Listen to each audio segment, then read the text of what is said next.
ድምፅ አትጠብቅ። የእግዚአብሔር ፈቃድ በስሜት ወይም በራእይ አይገለጽም። የሚገለጠው በመታዘዝ በትዕግሥትና በጸሎት ነው። የእግዚአብሔርን ፈቃድ የሚያደርግ ግን ለዘላለም ይኖራል። የመጀመሪያ ሁኔታ ትሕትና። ትሑት ነፍስ ብቻ ነው የእግዚአብሔርን ፈቃድ መረዳት የምትችለው። ምክንያቱም ትዕቢት ነፍስን ያሳውራል። በትናንሽ ነገሮች ታማኙን መንገዱን ሁሉ ማየት አያስፈልግህም። ትእዛዛቱን ብቻ ዛሬ ጠብቅ። እግዚአብሔር ሰውን በትናንሽ ታዛዥነት ወደ ታላቅ ፈቃዱ ይመራዋል። ጸሎት ግልጽነትን ያመጣል። በውስጥ ያለው ማዕበል እስኪረጋጋ ድረስ መጸለይ ክንቀጥል።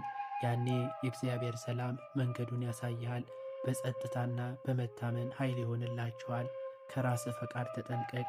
ታዛዥነት ለራስ ፈቃድ መቃብር ነው፣ ለትሕትና ደግሞ ትንሣኤው ነው። ፈቃድህ ሁል ጊዜ የሚመራ ከሆነ የምትሄደው ታውረህ ነው። እግዚአብሔር በቤተ ክርስቲያን በኩል ይናገራል። መንፈሳዊ አባትህን ጠይቅ። ቅዱሳት መጻሕፍትን አንብብ።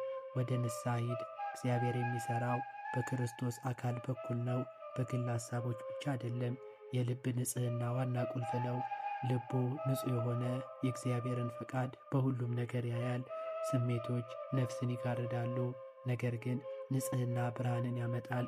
ከእርሱ ጋር ደረጃ በደረጃ በመሄድ ታገኘዋለህ። ባለህበት እርጋ፣ ታዛዥ ሁን፣ ትሑት ሁን፣ እሱ ይመራሃል።